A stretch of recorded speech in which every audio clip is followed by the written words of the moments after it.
Hello and welcome to the 8th Masked Cricketer. Good evening to wherever you are across Oxfordshire and beyond. Hope you're well and keeping safe during these troubled times.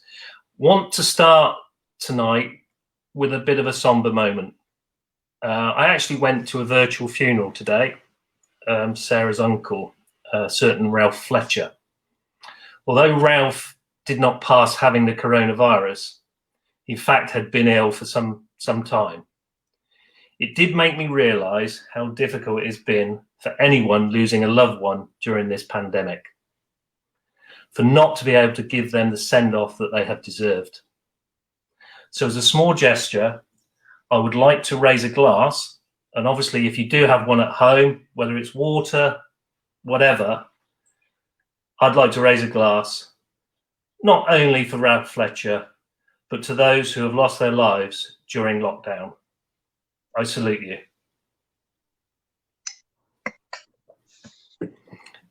It gives me great pleasure. The Masked Cricketer really was set up to have a bit of a giggle during these times, to keep spirits high, and we hope you've enjoyed our attempts thus far. That was a somber moment, and I apologise that I was looking a bit like a jester through that, but I thought it was still important to actually mention that today. So hopefully now we can get on with the show and have a bit of a laugh as we go through. Just want to go through one or two things as we normally do. Been amazing over the last couple of weeks. We've had over 500 views of both Rob Cunliffe and Kevin Taylor. So we're truly grateful for you tuning in either live or watching it back later. So thank you for that. We do really appreciate it.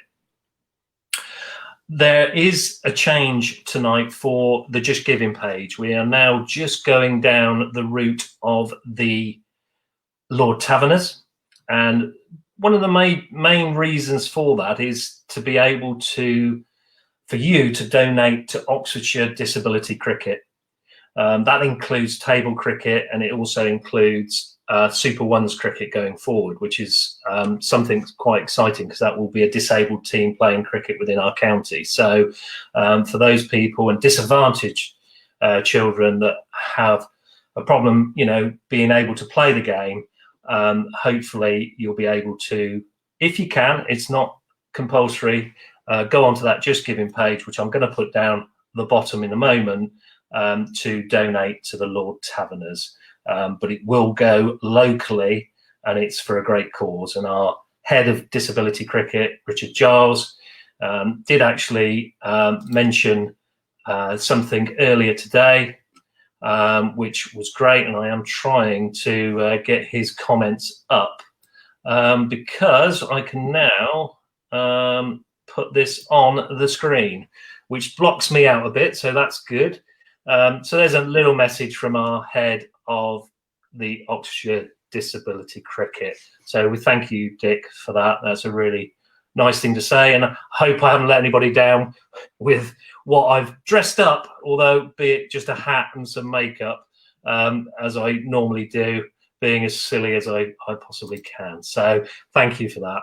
And just to go on from that, I will put the details now of the Just Giving page for the Lord Taverners. It's there scrolling down at the bottom of your screen. Just to keep going through what's happening during the week, Friday nights is the internet's most amateur quiz, which I think is becoming quite a professional quiz in the last couple of weeks with Dave Freeman. Freeman's is doing an amazing job.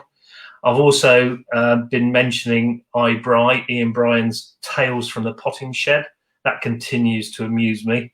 And obviously myself and Kieren co-hosting the Saturday Sports Show, which is courtesy of oxfordcityfc.co.uk. You actually click on the live broadcast and you hear us talk about local sport. So we probably will be talking about the up-and-coming West Indies Test Series, and I think there'll be marathon details and Formula One information along with some e-sports as well. So quite a packed programme on Saturday afternoon, 4 o'clock oxfordcityfc.co.uk. Kieren, have you got any news or you want to say anything before we get our masked cricketer on? I have indeed. First of all, thank you so much for everybody that's joined us and watching live simultaneously. We've got 32 simultaneous viewers, which I think is the most we've had for a while. I also would like to massively thank, and I'm sure Darryl will back me up on this. We set up a masked cricketer group, or rather Darryl set up a masked cricketer Facebook group last week, and in just 5 days, we have had over 360 members join this group, which is absolutely blown us away. We weren't expecting to get that many members so quickly. Over the coming weeks, we hope to have some fantastic guests, opportunity for you to speak to the guests through us, ask questions through us, and we do urge you to keep coming, keep watching, and we will have a lot of fun. And hopefully this will continue. We'll raise lots of money for a really good cause. Over the coming weeks, we can't say too much because obviously it's the masked cricketer, but we have got some cracking guests to come, including tonight's Darryl. So I think without further ado, with 35 people simultaneously watching and the comments flying in tonight, which is great to see, I reckon it's probably time to introduce our 8th masked cricketer. Good luck to everybody. And I think it'll be quite tough to guess tonight, but I'm always wrong on these things. But let's see how we go. Well, I'll give my head a little shake. So my dog is loving these little bells on the end of my hat. But I'm now going to introduce, I'm looking to make sure our masked cricketer is masked up enough. And I think that person may well be. So welcome to our 8th masked cricketer. Kieren. God, is it Kenny? Is it Kenny from South Park? Is that my first guess? It does look like Kenny from South Park. I think you might. That's a really good guess to start with. I think it's a no on that one. I think it's a no. I think have we got our usual question? Usual question, please, from Dave Freeman. I think it is. Have you ever played at Great Chew? Oh, he's got a. I see. Right, I'm guessing green for go. Color coded. Green for yes. Red for no. Red, yeah. There we go. Right, so we've got a bit of a system, bit of different system tonight. So that's cool. So it has played at Great Chew. Kieren, over to you. We have got, sorry, my questions aren't actually coming through for some bizarre reason. Apologies, bear with me a moment. Are you the Invisible Man? Somebody asked masked cricketer. I'm guessing yes. Oh no, sorry, no. Yeah. That's cool. Let's have a look. Nice to see you, Wardy, Finchy, Matt Bowden asking quick questions here. Are you Lawrence Brock? No, he's not Lawrence Brock. Okay. Let's have a look, see what else is coming on. Nice to see you, Humps. Andy Cross, nice to see you. I hope the family is well. Hope everything's okay in Banbury there. And you started to train again, which has actually been going quite well across the country, I think. I've seen some tweets of clubs practicing again in social distancing measures. So that'll be quite interesting to see your videos on that. I'm going to ask, have you played for the OCA? That's a no. Not played in the OCA. Are you a Cherwell League cricketer?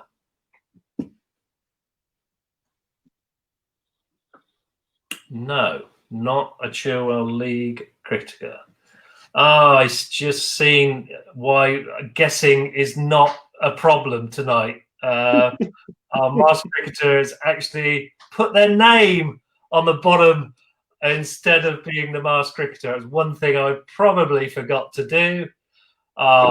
Right. So I think probably the thing likely to do is to go straight to the Q&A, Kieren, do you think? Or what do you think? Well, it might not be Max Mannering. It might be somebody having a bit of a laugh, mightn't it, actually? Right, are you a wicketkeeper, masked cricketer? No, not a wicketkeeper. Has he paid his internet provider? Because you are a little bit crackly there. Yeah, no, I didn't think so. Have you ever played for Oxfordshire?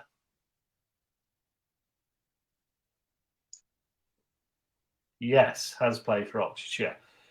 Is that through the youth system, masked cricketer? Yes. Okay. Are you a batsman?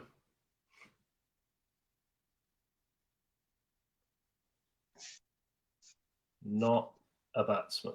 Yes, a batsman. Not a batsman. Not a batsman. Okay. Are you a bowler? Yes. Are you a spinner? I think they know who this is, Darryl, somehow. I don't know. I don't know. I think that I should have noticed it on the green room. I should have noticed it on the green room. It is totally my fault. But these things happen. This is why we're just doing this as a bit of a fun night. You know, things happen that way. So it's always good. Somebody says we had somebody on last week saying they bowled filthy off spin. Do you bowl proper spin, and does it turn?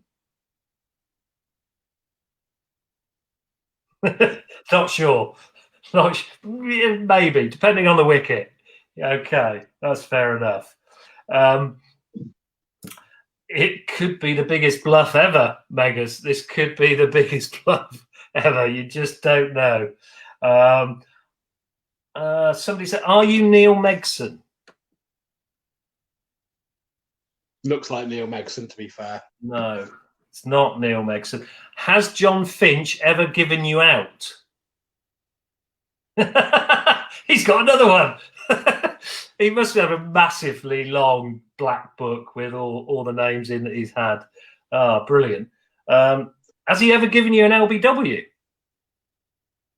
Oh, he has. All right, so he has reciprocated. So that's quite good. There's some great things here. I love it.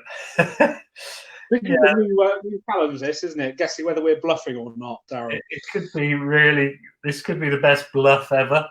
It really could. Nice to see you, Bucky. I hope everything in New Zealand. See, we're going worldwide. People in New Zealand watching us, Kieren. This is fantastic. Yeah. We've got more viewers than ever before, so that's good to see. Have you ever played in the Honeybee final, which I think is the under-15s final, Kieren? Under-17s final. So, yes, he has played in the under-17 Honeybee final. Has he toured Jersey? Have you toured Jersey? Yes, he has toured Jersey. Okay. Right. Are you a slower runner than George Tate? Asked by George Tate. Brilliant.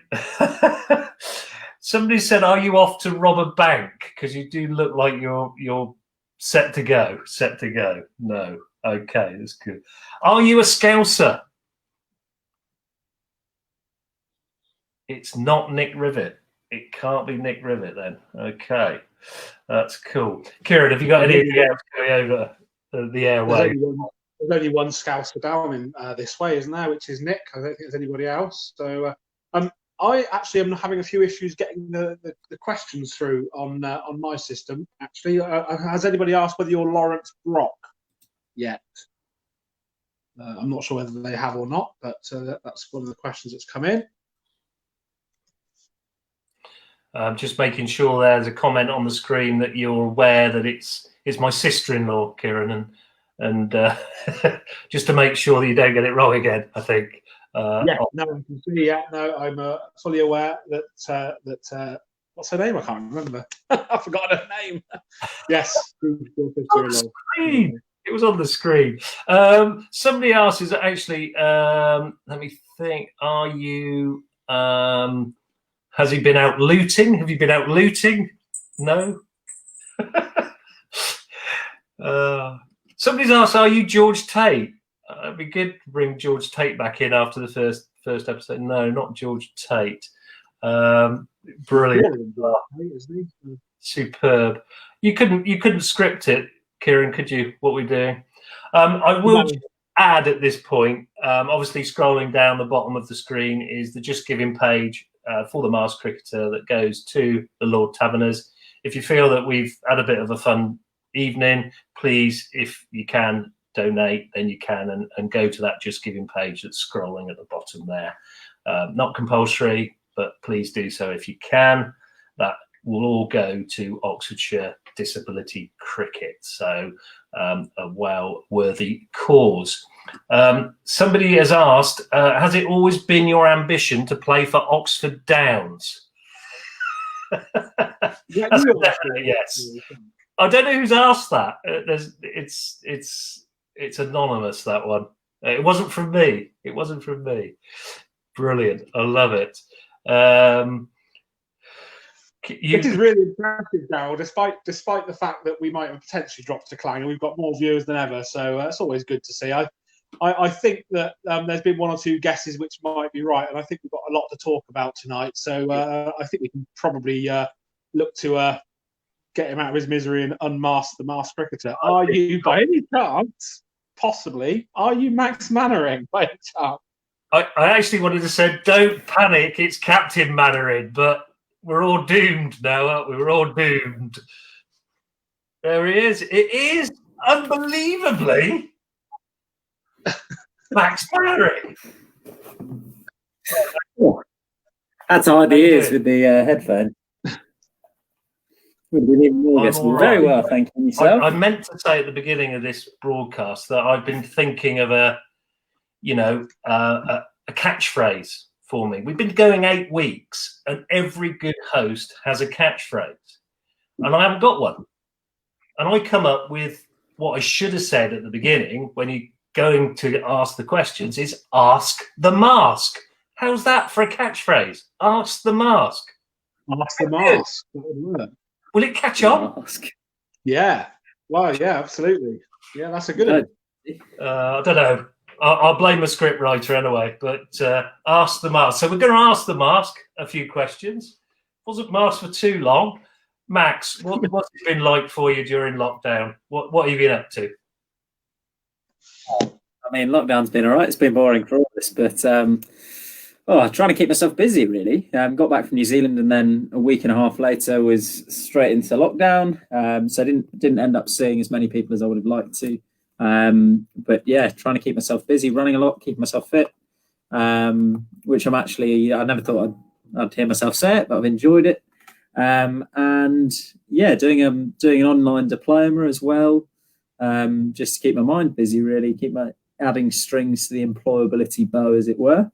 But yeah, just keeping safe. You said you've done this online diploma. Just can you tell us what that's on? Because I think it's quite interesting. It's on criminal intelligence analysis. So it's quite theory based. Basically, teaching me how to spot fraud, how to sort of behavioural science, that sort of thing. Yeah, it's been interesting. Interesting enough. Keep me busy. It didn't help you putting your name on. No. I didn't go through that yesterday, did I? When you come on, always put your name as the Masked Cricketer. Ironically, Darryl, he's studying something with the word intelligence in the title, and yeah. No, you'd hope I'd sort that out, but no. Max has given us a great laugh, actually. To be fair, so do not worry. Lesson learned. Yeah, absolutely. Some good stuff there. Then through the lockdown, as we all did. There's a couple of good questions coming in, Kieren, isn't there? Have you got them, or do you want me to relay them? We've got a couple from Chris Mitt, so I think you might know him quite well. He wants to know who the best drinker is you've ever played with, Max. Well, this is an interesting one. I was thinking about this. I mean, as a young lad, I think Callum Russell's got to be high up there. And he's got as it is, so he doesn't need any more smoke uppers. So Callum chops pints in Cardiff, does very well. Of the older drinkers, Mick Phillips at Cumnor third team. What a man! I mean, Chris, yes, he doesn't do too badly himself on the old Guinnesses, but yeah, probably some from the Cumnor ranks go very well. I hope that Callum, we're talking obviously once he was past 18, of course, aren't we? We're not suggesting. Yeah, past 18, of course. His uni days, he's worked hard on his drinking. We're not promoting underage drinking, basically, is what you're saying, Kieren, isn't it? Yeah, that's it. Pretty much, yeah. He has asked. This is, a captain, a colleague. He has said, "Do you chuck it?" Do I chuck it? That was a question for a long time, wasn't it? I hope not. I hope I've got a straight arm. We'll see. We'll see when I come back in the season. No, I think you've you got a straight arm. Actually, Matt Bowden's asked a good question. Who's the biggest scalp you've clean bowled or got out? I would say. Biggest scalp in a game, probably Matt Renshaw or Paul Nixon, maybe. In the nets, I got Kane Williamson out. That was enjoyable when he was playing down at Gloucestershire, and when sort of I did a couple of bits and bobs there when I was younger, and we got to net bowl at some of them, and Nick Kane Williamson off. That was a nice one. But probably I'd say Matt Renshaw in a game. Just came down the track, tried to knock me over mid off for another six, and missed it and got stumped. But when you say another six, Max, does that mean you did go for a few before you took his wicket? Oh, for sure. I'm sure I did. I can't imagine I didn't. Brilliant. I want to sort of turn our attention to Oxfordshire youth cricket. I think you may have started at under 10s or under 11s. Am I right in saying that? I think you're in the right ballpark. Yeah, I was young when I joined up. Yeah. And can you just give us, your experiences of Oxfordshire youth cricket going through the ranks, and we might have a conversation about the under 17s in due course. Yeah, it was fantastic. It was a great foundation because I think it was something that you look forward to. Was always those tours. So I remember going to Shrewsbury. I remember going to Jersey. I remember going to and you did all the tours, and they were sort of the thing that your season was building towards, and they were fantastic. And I mean, it kept everyone ticking over through the winter as well. Everybody got to do sort of their winter programs, which were great because you got so much more cricket than you would ever get within sort of school and things. And then you got to sort of. I was lucky enough to play in a team that included 6 or 7 of really, really close mates from school as well and from outside school. So it was fantastic to test ourselves, in sort of that environment, but also to play with mates and create bonds. And I mean, I'm still great to the long today, so it was a fantastic experience. I distracted you there with a comment, didn't I? I do apologise as you're going through. So, that was cool. Nice to see you, Paddy. The questions come up actually from Chris Mitty, which is a good one, which is something we did allude to yesterday in our preparation for today, and it's coming up to obviously. Going through the ranks, under 17s cricket. You've been captain at under 15 level. Had you been captain before that, Max? Oh, I'm losing you a bit here, but yes, I had been. I was captain at under 15 level. I think I did it the year before potentially as well, but I'm not 100% on that. I think I did. I think I did it for 2 years, and then Fitz it was given to Fitz for under 17, I think. Yeah, so we Chris has asked, why did we take the captaincy from you at that level? What was your thoughts at the time when that happened to you? I'll go with your viewpoint first. I mean, I wasn't too sort of. I felt maybe I felt a bit outside my depth being captain at the age I was. And the, I mean, obviously everybody else was the same age, but I was quite a diminutive figure. I mean, obviously I don't look 23 now, but I never looked the age I was. I felt possibly a bit out of my depth as it was at 15 whilst I was doing it. So I wasn't too butthurt, and then I got given to Fitz. So, and he's one of my great mates. So I was never ever sort of. I always wanted to sort of just be part of the team and enjoy what we were doing and what we were doing together. So it was never really a big issue for me. And going forward, I've been lucky enough to captain some really great sides, and it's taught me a lot, I would have said. Yeah, I was just looking through the picture of winning the under-17 one-day competition in 2014, and we had. I'm just looking at the other spinners in the team, and it's Johnny Mearden and somebody I've forgotten his name. Kieren, tell me. I can't remember. The same, I would imagine. Yes, it was. I'm or Sam Hazelgrove, could have been. How could you forget Simon Hussein, legend? No, he's not. He's not in this. He's not in the picture actually. But I'm gonna bring this up now if I can. And this you'll see Max there. Actually, below me. I don't know if am I coming in. So is that one of the reasons we took the captaincy off you? You quite tiny presence. Dan, I was a small man, small and chubby. That's the way it was. I think in answer to the question, we felt you were probably the premier spinner in that particular team at that time, so we didn't feel like we could put too much pressure on you taking the captaincy as well. So I think that would have been our stance. Kieren, would you back me up on that? Would you agree?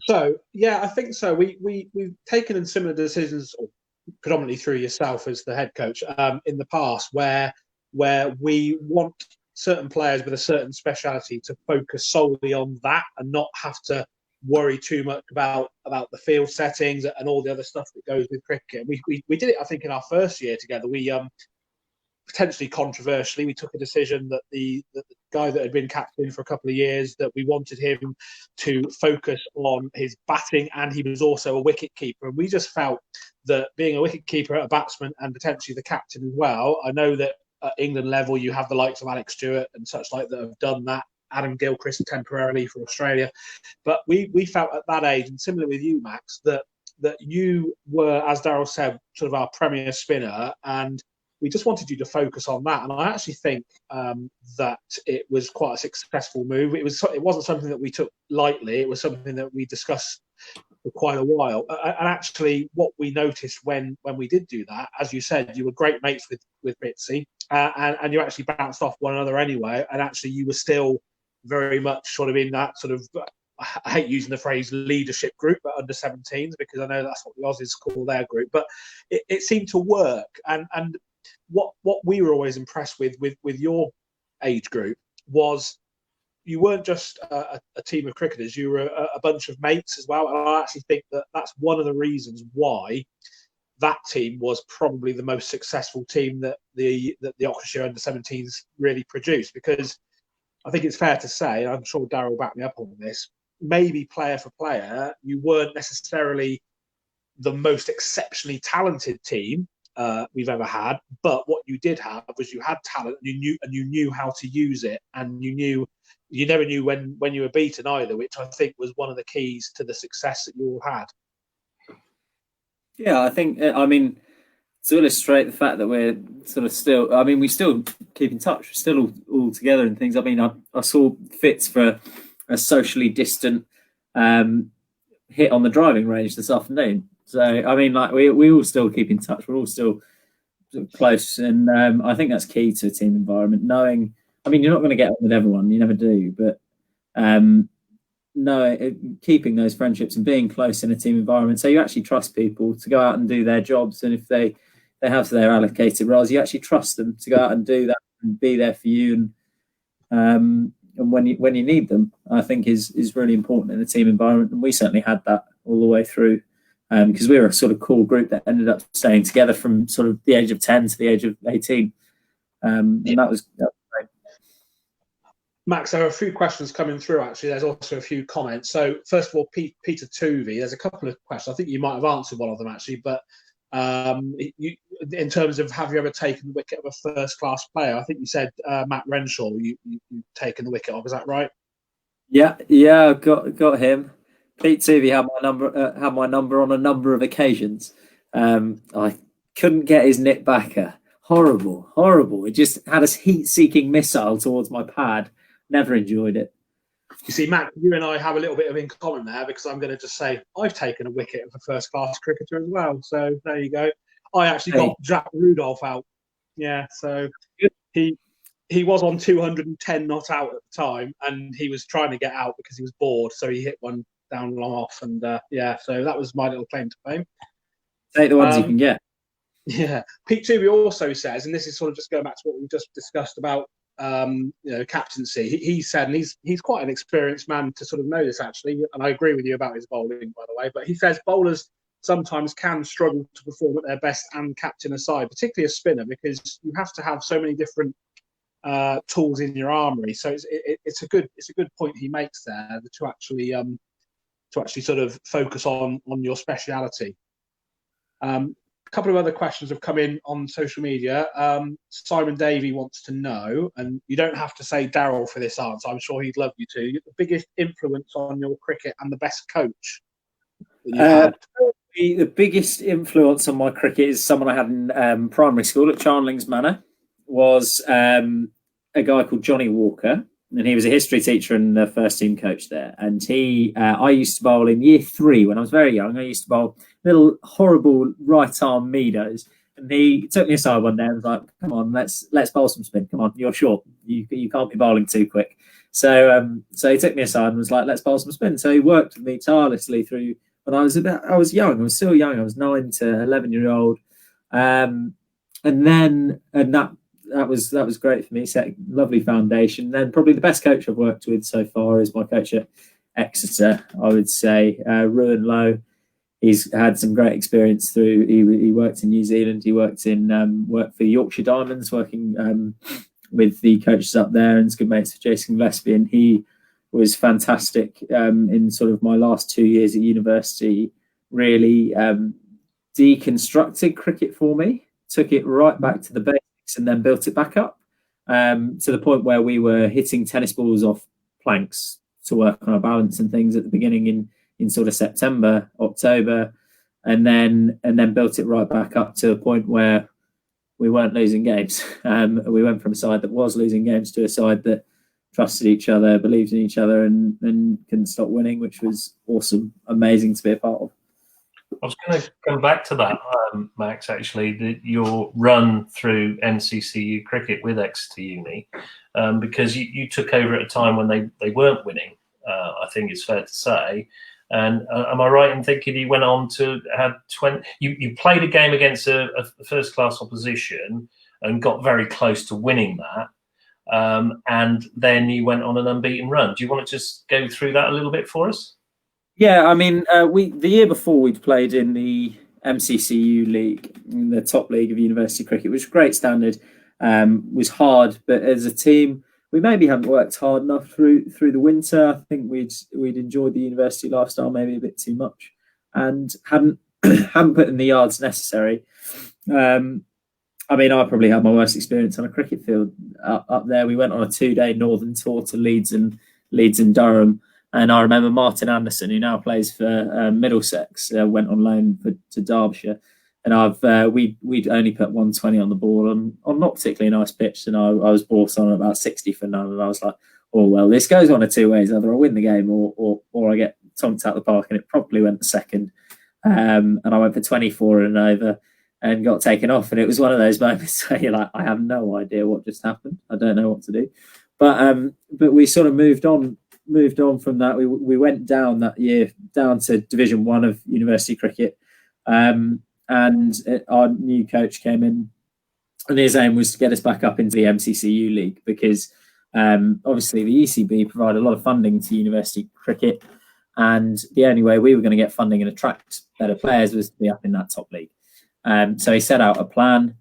We didn't go so well, and unfortunately, our captain Luke Matthews at the time, I was doing some slip fielding with him, and we took a couple from off the knickers off our coach who was doing some knickers, and he broke his finger, and the tendon coiled back up into his wrist, and he ended up being out for the season.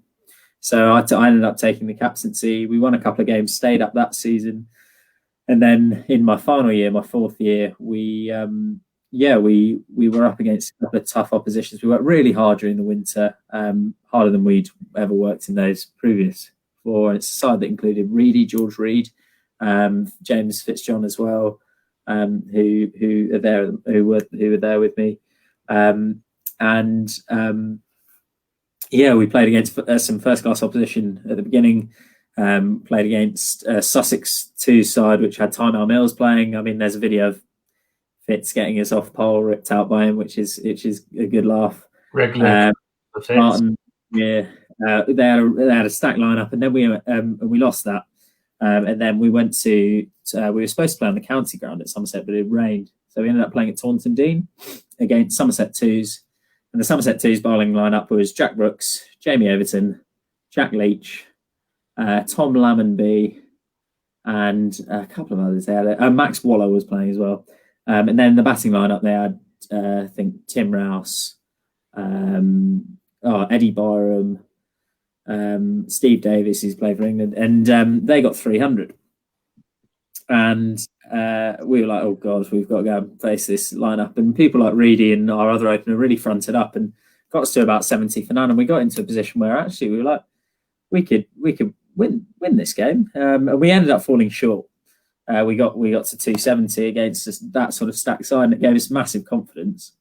And we went on and won. I think it was between 16 and 20 games on the bounce, and won every competitive game in that year, winning the Division 1 title, getting promoted in the promotion game up to the MCCU League, and then winning the cup competition as well, with the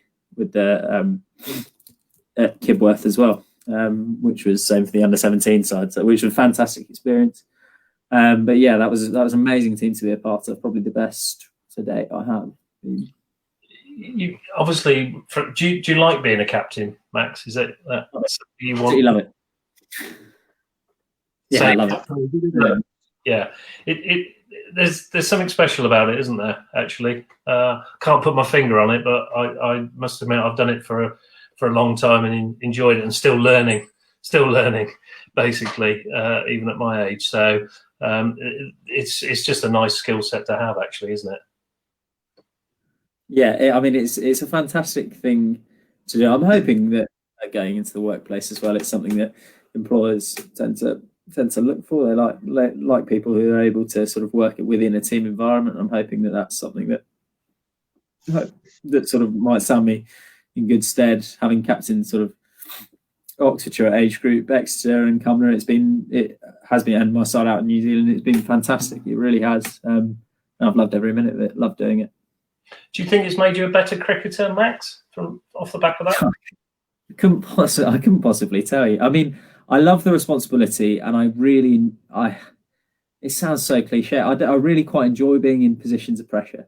I like having that pressure on me to go and win games, and whether I do or not is a completely different story. And that's for other people to say, not me.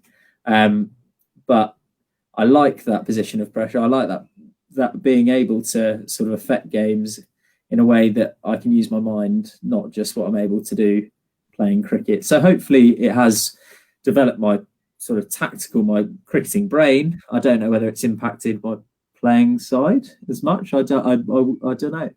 It's potentially detrimentally. I might put a bit too much pressure on myself, but I couldn't tell you. That sounds sensible, Max, to be fair. Good answer.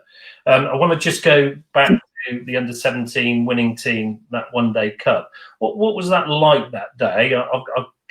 You can allude to that in a moment, but also we got to the Oxfordshire Sports Awards evening off the back of that win, and we did win Team of the Year that year. Just give us a bit of how that felt during those few months. What was it like? That was a crazy few months. I didn't quite catch that last bit, Darryl, but I'm hoping that was sort of how the last few months affected or went down. Yeah, that was it. I don't remember a huge amount of the sports awards, but I remember being sat to Leo Bethel and us having a lot of fun. But yeah, it was a great night, and there are a lot of talented sports people in Oxfordshire that you probably don't realise because you stick into your own sort of your comfortable circle of cricket, and you don't realise actually there are a lot of talented people out there in our county, and that's fantastic. But yeah, the under-17, the final was, I'd say, less eventful than the semi-final. Certainly, For sure. I thought we were fairly, as a side, we turned up and put in a pretty professional performance on that final day. The semi-final was a completely different story up at Wormsley, but yeah, the final was fantastic. The aftermath of it, obviously, fantastic. It's great when you win things, but yeah, to do it with that team, the team of mates, was fantastic. Yeah, Matt, I just wanted to sort of touch on that. So, what was really special about that team, I thought, and I think you'll sort of back me up on this, was up until the previous year, the Jersey Festival, when obviously there was success there, coming through the age groups, it wasn't a particularly successful side in terms of sort of win-lose ratio, was it? And I think that the fact that you all stuck together as a group throughout 6, 7, 8 years, that actually probably stood you in good stead for those 2 successful years, under 16s and under 17s. I'd say yes. I think what was encouraging about the years previous to the Jersey Festival and then the under-17s was the fact that we ended up beating quite a lot of the major counties. So we always used to target them and gee ourselves up for those sorts of games. So we ended up I remember beating Worcestershire a couple of times. I remember beating Leicestershire a couple of times, and those were really big for us. And I thought that gave us sort of the potential to say, actually, why are we losing to people like Staffs and to people like Hereford? Like, we shouldn't be really losing to them. If we can beat these major counties, why are we losing games of cricket? And I think we probably had that discussion in the winter. And it ended up being a successful side, and it was fantastic. And it was great to stay together as a unit, with the addition and sort of loss of a couple here and there, but the core was the same. And we've got a couple of we've got loads of questions coming. Actually, it's been considering we didn't necessarily hide you very well. We've got loads of questions, probably more questions than we've had before. So another thing that's been asked is you as well as your captaincy and obviously playing still, you are quite sort of heavily involved, or you have been, in sort of coaching to the youngsters. I know that you were quite big with the academy weeks at Cumnor. Do you find that also helps your cricket, and obviously bringing what you've learned over the years to the youngsters coming through? Does that sort of fill you with pride as well? Yeah, it certainly does. I mean, I haven't, in fairness, I haven't coached at the academy weeks for a couple of years, and there are some great people doing it. Sammy Herbert is doing a great job at the moment there, and a couple of the other lads who've got their level 2s now are doing a fantastic job there. But it really does. It's nice to see people like Tom Linford Brace and Jamie Curtis and things who I saw when they were 10, 11, and now they're playing. I mean, Tom's going to start playing I'm sure he'll start playing sort of first team cricket for Cumnor fairly soon. Dylan Driscoll as well. He's fantastic talent. And at Cumnor, I feel like is known as a bit of a pool for it, and we've got some really great talented youth sides, and I think that was started, I believe, firmly by Mr. David Ackland. I hope you're very well if you're watching. It's a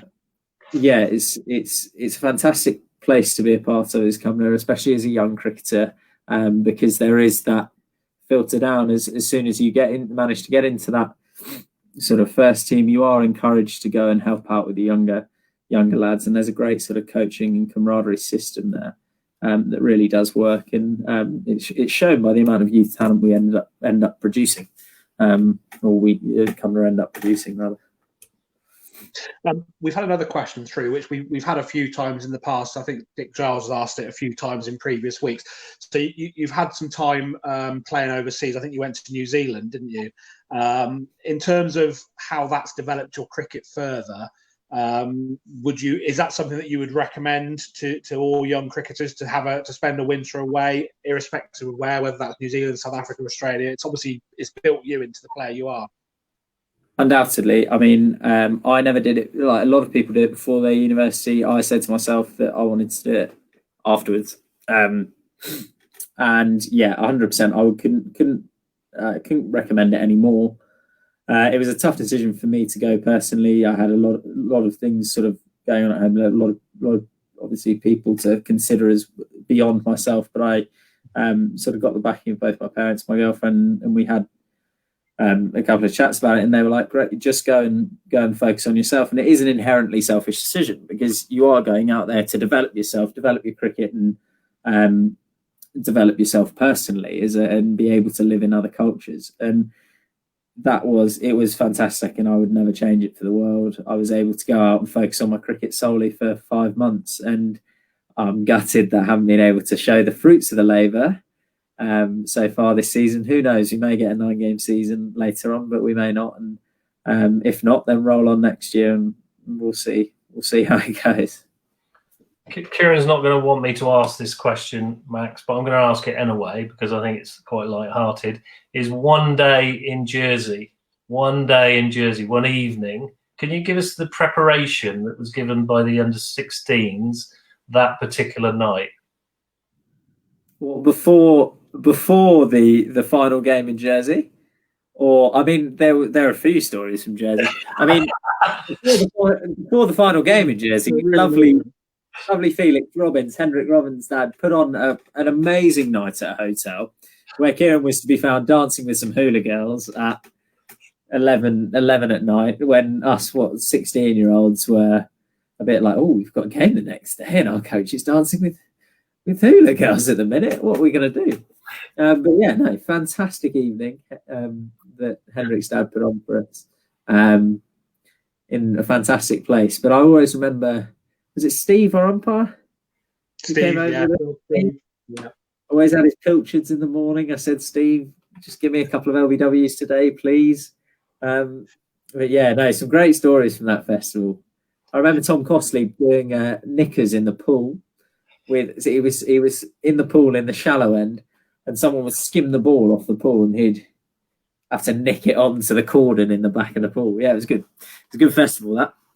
Good old Tom. He's still doing that, strangely enough. Yeah. Great. I mean, that probably did help the team spirit for the following year to win the one-day competition, actually, didn't it? I mean, it was a tremendous time away with the same sort of players. So, yeah. Fantastic. I'm going to go on to a question now. Obviously, we know you born and bred a Cumnor player. But you decided in the close of the season when you were in New Zealand to play a higher standard and move to Aston Rowan. Can you? I mean, I've done it and I know how difficult it is to do. But can you just give us your sort of feelings about that? Because I know I think you've left on really good terms, and I think you did it really well. But it will be good just to hear your side of the story and let us know why you made the change, if you like. And Cumnor is and always will be a place in my heart, and is somewhere I'm sure I'll end up playing one day, whether it's in my 60s, rocking out in third team cricket, bowling horrible Meadows, or whatever. But it got to a point. It was always going to be a difficult place to leave. My dad being chairman there, and me being in New Zealand, probably avoided some awkward conversations over the dinner table. But yeah, it's been a move that has probably been in the works for 2-3 years. I've been in chats with Chris Watling and Josh and Wes for a while now, and I know a lot of people at Rowan very well, and I've seen that one, and yeah, I've been talking to them. I know them well now, and they've been so welcoming to me coming into the club this year, but the reasons behind it were to sort of progress my cricket. I have ambitions not only to play minor counties cricket. I'd quite like to see where I can take myself. And over the last 6 months, working on my fitness and working on my cricket itself has been a massive part of that whole process of taking myself further in cricket. And I've sort of set up contingency plans with sort of education things to go into things that aren't cricket if it doesn't work. But I'd love to give it a go, because it's one of those things that I don't want to get to 35 and be like, I could have given it a better go. No, I didn't. I never ran up cardiac hill. Why would you ever? You turn up to a lecture fully sweated. But not that I ever went to many lectures. But yeah, I think it was a decision based on the fact that I knew a lot of players at Rowan. They're a great bunch of lads.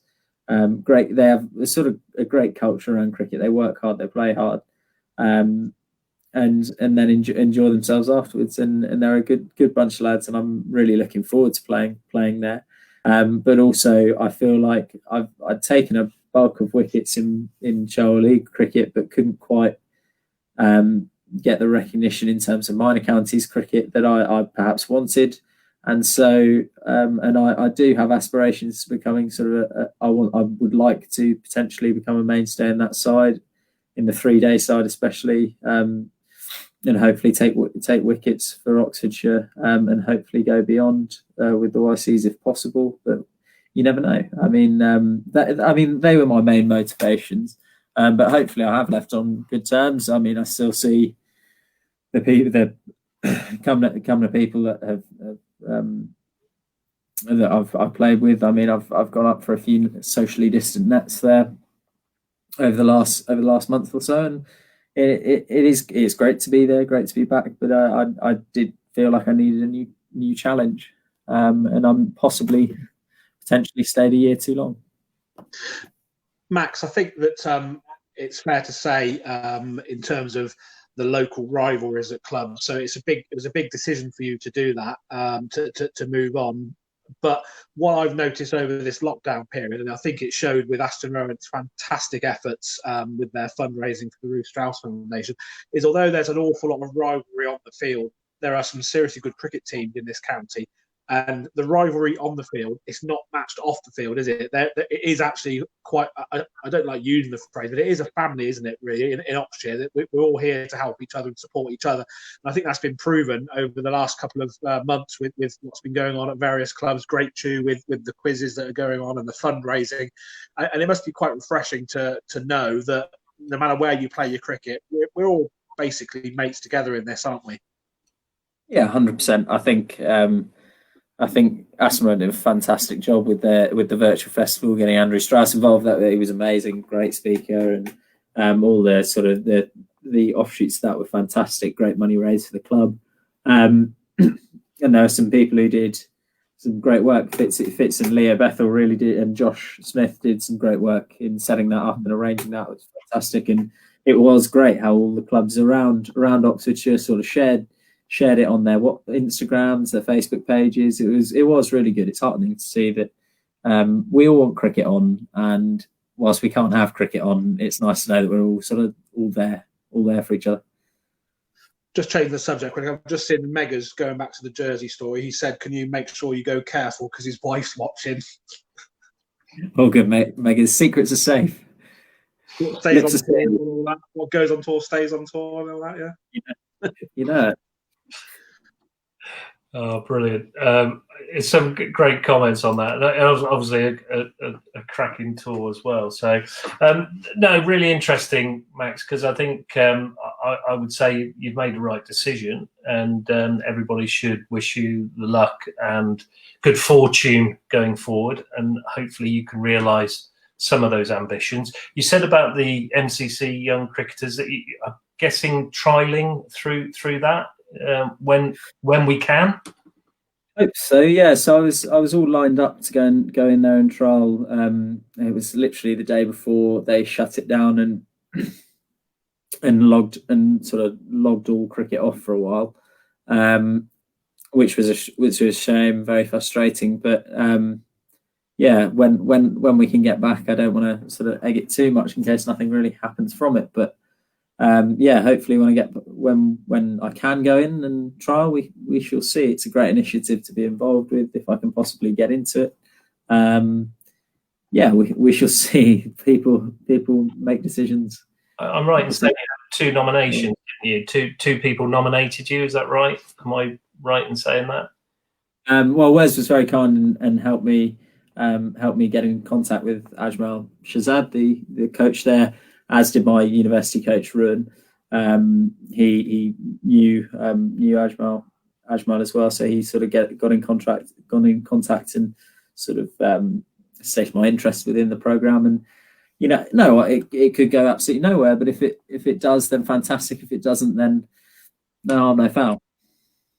I've given it a go. Darryl, I just wanted to do something which we often do, and just say thank you to those that are joining us tonight. We've got a lot of new viewers tonight. Max, this has probably been the most watched so far, and they haven't switched off by Darryl's outfit. But we've got some fantastic people that have joined us. Johnny Cater has been watching in tonight. Hi, Johnny. Hi, Steve Bates. Eddie Dunn from the best club in Oxfordshire, Minster Level. He's watching, so that's always good to see.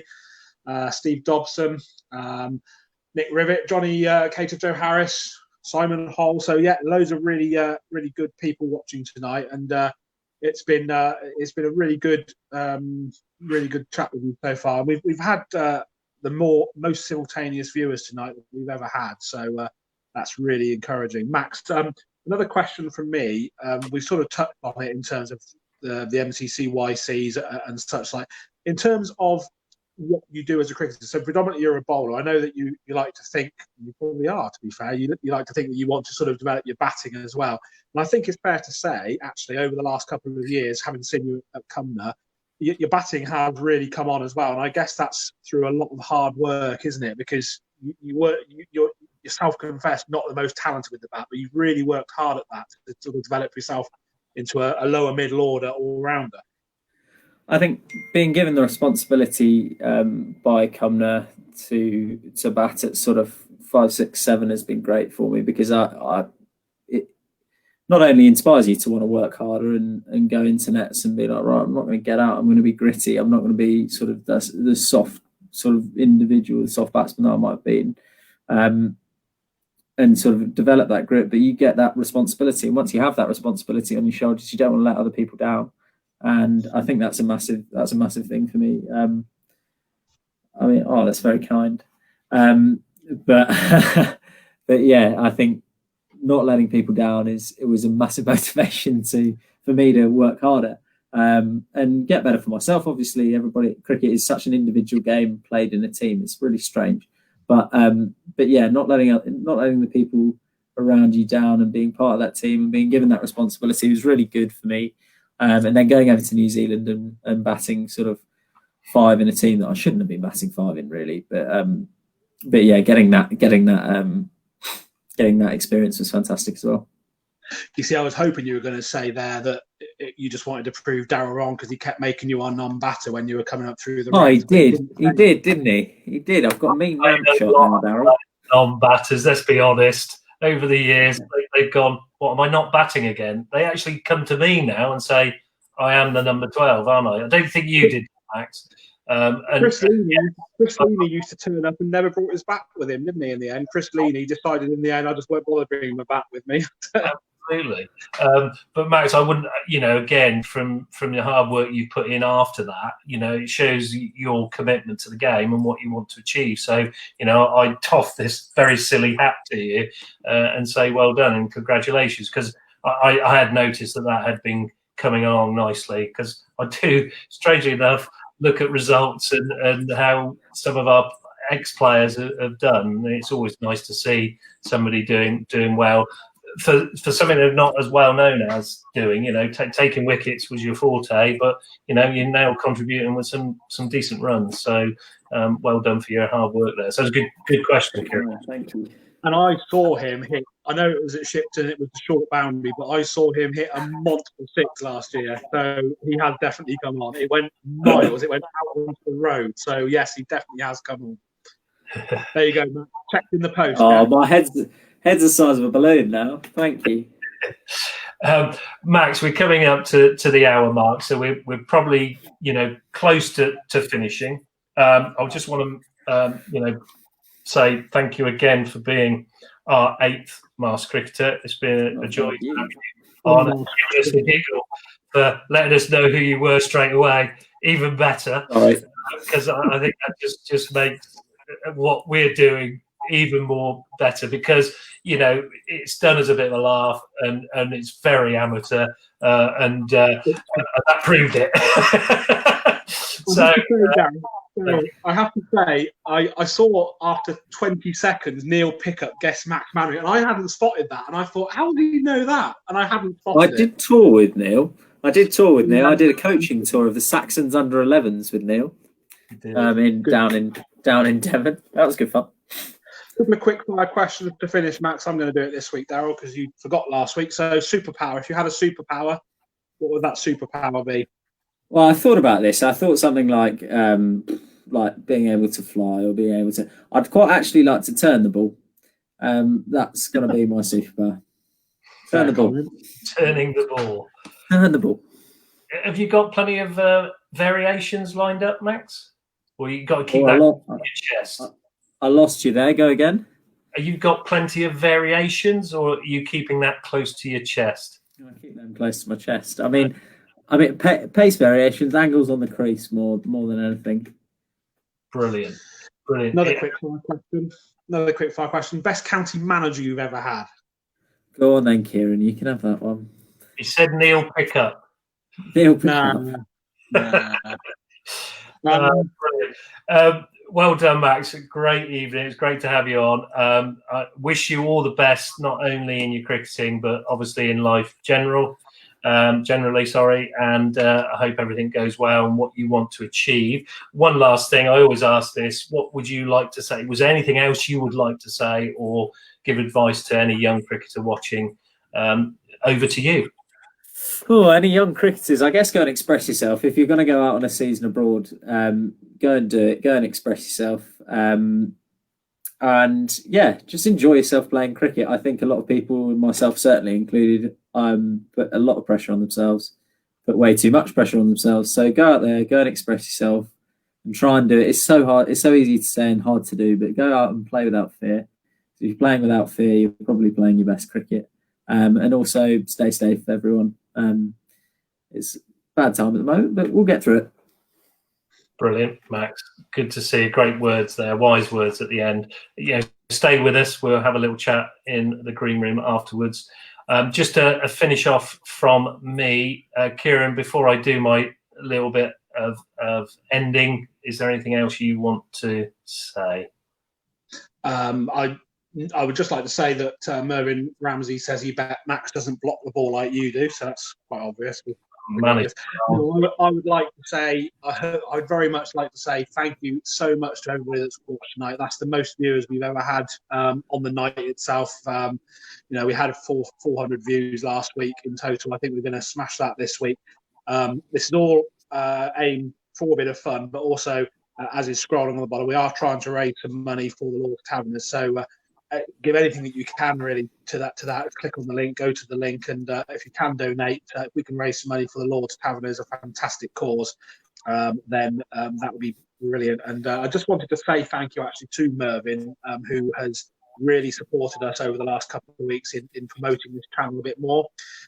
It's taken off a lot more than Darryl and I would have really ever anticipated, and hopefully over the coming weeks it's going to get better and better. Hopefully we'll have a masked cricketer that lasts more than 30 seconds next week, but that's something. But no, it's been really good. And Max, from me to you, going through the years, I mean, we've been lucky, Darryl and I, to inherit, if you like, some fantastic players from through the county age groups. And you come to us, and it's kind of a finishing school, I suppose, because once you get past under 17s, although it's now under 18s, you go off on your way, and hopefully some of you move on to better things. But I think it's really important at this point to express our thanks and gratitude to everybody through the system. That is from Neil Pickup all the way through to Darryl, and above to Rupert, and to everybody that's involved, to Matt Barnes, because irrespective of everything and irrespective of what we do, we do this purely because we all are passionate about cricket. I'm massively passionate about cricket, and I'd never had the opportunities that are available now. I probably would never have deserved them, to be honest. But what's really pleasing about you, Max, is you've stayed grounded. I'm going to get a little bit gushy here, but I'm just saying you've stayed grounded. You stayed a very, as was mentioned on the Facebook message, you stayed a very well-liked person. You're a very talented cricketer, and you're still very young. So hopefully we'll see you progress further and you can achieve your ambitions in life. And thank you so much for spending some time with us tonight. It's been a pleasure to have a chat to you. Very kind, lads. Thank you very much, guys. That's brilliant, wise words again from you, Kieren. Good stuff, and totally echoed by this person dressed as a jester, by all accounts. Yeah, just to finish off, Kieren's alluded there to the Just Giving page. Remember, it is all going to Oxfordshire Disability Cricket for table cricket and the Super Ones. That more information will come out in due course.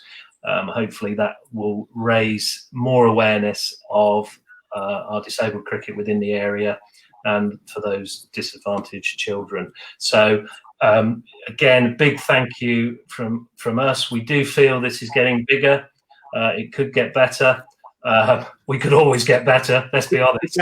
I've got an amazing costume next week. I'm just putting it out there. You have got to tune in just to see what I am dressed up as next week. It's a cracker. And don't be up with a cricketer next week. No, that would be beyond fantasy land, really, to be fair. But just to say a big thank you again for everybody to watch, and remember to keep safe. Hope everybody's well, but also don't forget, ask the mask. Good night. Good night. Good night.